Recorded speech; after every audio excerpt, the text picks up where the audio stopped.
ముఖ్యంగా ఎటువంటి వాళ్ళు ఎంత క్రూరమైన పనులు చేసినా సరే చట్టం అన్నది లేట్‌గానే వాళ్ళకి శిక్ష పడుతోంది. దట్టు మీరు అన్నారు కదా! ఉరి శిక్ష కూడా పడతది. కానీ ఎప్పటికో పడతది. ఈలోపు వాడికి వాడు చక్కగానే ఉంటాడు జైల్లో అన్న ఒక మాత్రం జనాల్లో బాగా ఉండిపోయింది సార్. మన గౌరవ ముఖ్యమంత్రి గారు రేవంత్ రెడ్డి గారు కొత్త అంటే ఫాస్ట్ ట్రాక్ కోర్టులు పెట్టాలి. ఇట్లాంటి సెన్సేషనల్ మర్డర్లు సెన్సేషనల్ ఇష్యూస్ జరిగినప్పుడు వాళ్ళకి ఫాస్ట్ ట్రాక్లు అంటే కొంత లిమిటెడ్ పెడుతుంది. ఒక 3 months 5 months 6 months టైం పెట్టి తొందరగా, ఎందుకంటే మనకు ఐపీసీలో ఇప్పుడు మనం చేసుకున్న చట్టం కాదు కదా, ఇండియన్ పీనల్ కోడ్ ప్రకారం ఇప్పుడు వచ్చిన బిఎన్ఎస్ ప్రకారం ఈ చట్టాలు జరుగుతున్నాయి. సో ఆ చట్టాల ప్రకారం మనం వెంటనే పోయి విరుది అంటే వేరే ఇప్పుడు సౌదీ అరేబియా అట్లాంటి కంట్రీలో వెంటనే ఆడ జనాల మధ్యలో హ్యాంగ్ చేస్తారు. అలాంటిది మన దగ్గర వర్కౌట్ అవ్వదంటారా? మనది లౌకిక ప్రభుత్వం కాబట్టి లౌకికంగా అందరినీ అంటే సెక్యులర్ ఉంటుంది కాబట్టి అన్ని రకాలుగా ఆలోచించాల్సి వస్తుంది. ఎందుకంటే విట్నెస్ అసలు ఒక అంటే 100 మంది నేరస్తులు తప్పించుకోవడం ఒక నిర్దోషికి శిక్ష పడద్దని చెప్పి ఒకటి ఉన్నది. సో ఇక్కడ అతను మొత్తం మర్డరర్ అని తెలిసినాక భావించడానికి మాత్రమే అతన్ని ఇన్వెస్టిగేషన్ స్టార్ట్ చేస్తారు. శిక్ష పడేలాగా చేసే అవకాశం ఉంటుంది. సో అప్పటి వరకు కూడా ఆ నేరస్తుడికి ఇన్వెస్టిగేషన్ జరుగుతుంది. వాళ్ళకు ఒక అవకాశం ఆ నేరాన్ని నిరూపించుకునే అవకాశం ఉంటుంది. అసలు మర్డర్ అతను చేసిండా లేదనేది ఇదంతా ఎప్పుడు తెలుస్తుంది? ఇన్వెస్టిగేషన్ తెలుస్తుంది, ఆ క్లూస్తో తెలుస్తుంది, డాగ్ స్క్వాడ్ వస్తుంది. ఇవన్నీ రకరకాలుగా చేస్తారు.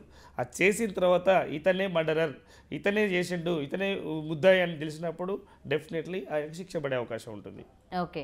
సో ఏదైనా జనాలు అయితే అదే కోరుకుంటున్నారు, త్వరగా శిక్ష పడాలి అని చెప్పి.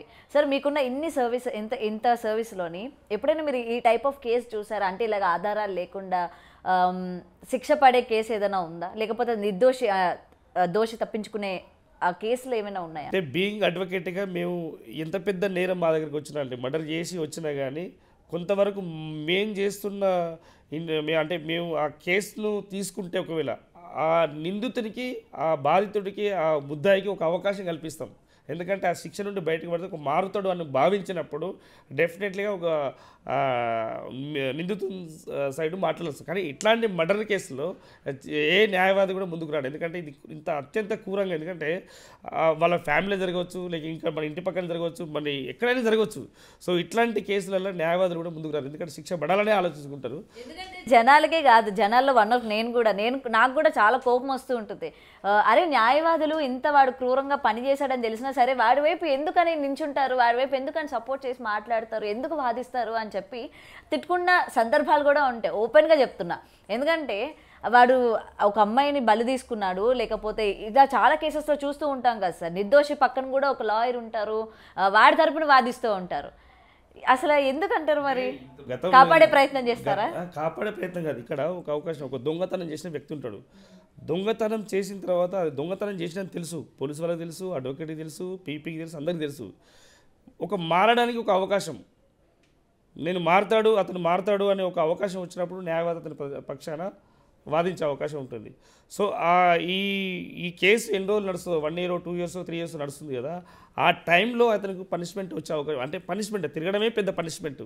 కోర్టుకు వెళ్ళి వాయిదాలు అటెండ్ చేసి అక్కడ జరిగేదంతా ఆ టెన్షన్, మెంటల్ టెన్షన్, ఫిజికల్ టెన్షన్కు ఆ శిక్ష కాస్త 3 సంవత్సరాలు 4 సంవత్సరాలు కేసు పెడితే అక్కడ అతని ప్రవర్తనలో మార్పు వచ్చే అవకాశం ఉంటుంది. ఎందుకంటే ఇట్లాంటి కేసులో పోలీస్ వాళ్ళు నిఘా ఉంటుంది వాళ్ళది. ఇక్కడ ఏం చేస్తున్నారు, ఎందుకంటే ప్రతి సాటర్డే సండే లేకుంటే వీక్లీ ట్వైస్ లేకుంటే ఎవ్రీ డే పోలీసు SHO దగ్గర అటెండ్ కావాలని చెప్పి ఒక ఆర్డర్ ఇస్తారు, డైరెక్షన్ ఇస్తారు.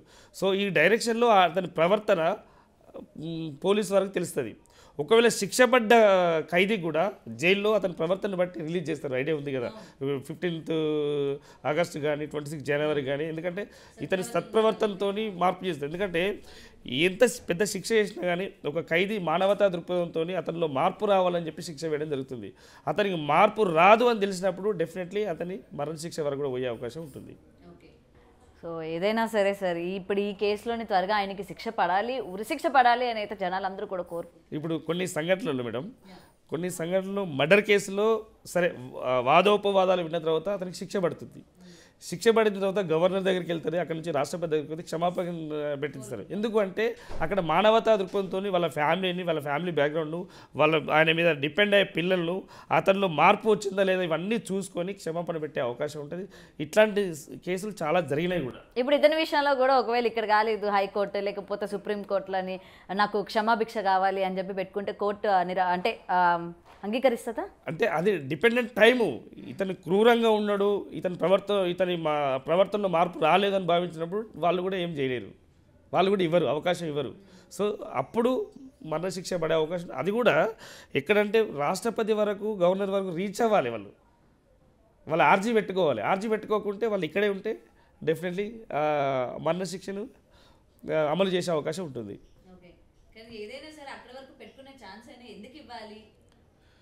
అంటే ఎందుకు ఇవ్వాలంటే అదే మార్పు, అంటే సమాజం అసలు ఇలాంటి వ్యక్తుల్లో మార్పు వచ్చినా సరే రాకపోయినా సరే ప్రయోజనం. కొంతమంది అన్కండిషనల్గా అక్కడ జరిగిన సంఘటన బట్టి క్షణికావేశంలో జరుగుతాయి కొన్ని. అంటే మర్డర్ చేయాలని ఇంటెన్షన్ ఉండదు కానీ మర్డర్ అవుతూ ఉంటుంది. సో అట్లాంటి సంఘటనలో మార్పు చెందుతాడు. నా ఫ్యామిలీ ఏం కావాలి, నా సమాజం ఏం కావాలి, కొంత అక్కడ దాని గురించి ఆలోచిస్తాడు. ఆలోచిస్తున్నప్పుడు డెఫినెట్లీ ఆయనకు ఒక అవకాశాన్ని కల్పిస్తారు. సో అవకాశాలు జడ్జి గారు కల్పించవచ్చు, ఎవరైనా కల్పించవచ్చు అక్కడ. సో ఆ కల్పిస్తే అక్కడ నుంచి మార్పు చెంది ఇప్పుడు చాలామంది మీరు ఖైదీలు మీరు ఇన్వెస్టిగేషన్ చేయండి. మీరు కూడా యాజ్ మీడియాగా మీరు శిక్షపడ్డ ఖైదీలు ఇప్పుడు పెట్రోల్ బంకులలో, ఇప్పుడు గవర్నమెంట్ పెట్రోల్ బంకులలో కానీ అక్కడ కానీ నేను బయటికి వెళ్ళిన ఇక్కడే వర్క్ చేస్తున్నా, ఇక్కడ ఎంతో 100 రూపీస్ 200 రూపీస్ పర్ డే ఇస్తారు, వాళ్ళకి మంత్లీ సాలరీ లాగిస్తున్నారు. సో అతనిలో మార్పు వచ్చింది కాబట్టి అక్కడ జాబ్ చేస్తున్నారు. మార్పు లేకుండా అదే క్రూరంగా ఉంటే వాళ్ళకి అవకాశం కల్పారు. సో అతను ఒక 10 years 12 years 15 years ఖైదీగా శిక్ష అనుభవించిన వాళ్ళకు కూడా అతను బయటకు వెళ్తుంటే అతను 50,000 1,00,000 2,00,000 ఇంటికి తీసుకెళ్ళిపోయే అవకాశం ఉంది. ఎందుకు అది ఎట్లా వస్తుందంటే బయటికి వెళ్ళిన తర్వాత తన కాళ్ళ మీద తను నిలబడి ఎవరి మీద డిపెండ్ కాకూడదు అని చెప్పి ఆలోచనతో ఒక అవకాశాన్ని కల్పిస్తారు. సో ఇట్లాంటి సంఘటనలు చాలా జరిగినాయి. ఇప్పుడు మీరు చెప్తా అంటే నాకు డౌట్ వస్తుంది. ఇప్పుడు ఒకవేళ ఈయన మళ్ళీ క్షమాభిక్ష అంటే ఇప్పుడు దీని నుంచి బయటకు వచ్చి నేను తప్పు చేశాను, క్షణికావేశంలో చేశాను, నేను మళ్ళీ ఇలా చేయను అని చెప్పి ఏడ్చి కోర్టు ముందు కానీ నాకు క్షమాభిక్ష ప్రసాదించండో లేకపోతే నేను మళ్ళీ ఇలాంటివి చేయదని చెప్పి నేను మారిపోతానని చెప్తే నెక్స్ట్ ఎంతో కొంత శిక్ష, ఈ ఉరి శిక్ష అన్నది పక్కన పెట్టేసి అతనిలోని క్షమాపణ కోరుతున్నాడు, మార్పు వచ్చింది అని చెప్పి ఇక్కడతోనే ఆయనకి ఇన్నేళ్ల వరకు శిక్ష వేసి వదిలిపెట్టేస్తే ఏం మరి పరిస్థితి ఏంటి అని చెప్పి అనిపిస్తుంది. ఈ కేసులో కాన్స్పిరసీ ఉంది, కుట్రపూరితంగా చేసిండు. ఎందుకంటే అక్కడ ఒక చెక్కే ఉన్నది, లేకుంటే ఒక పెద్ద మటన్ నరికే అది ఉన్నది. సో ఇవన్నీ ఉన్నాయి కాబట్టి ఆ ఇన్వెస్టిగేషన్లో ఇతను క్రూరస్తుడని భావించినప్పుడు మరణశిక్ష వేస్తారు. అక్కడి వరకు వెళ్ళే అవకాశం ఉండదు. డెఫినెట్గా 6 నెలలు 7 నెలలు శిక్ష పడే అవకాశం ఉంటే శిక్ష పడుతుంది. ఓకే, ఒకటి ఆనందంగా ఉంది 6-7 నెలల్లో శిక్ష పడుతుంది అన్నారు.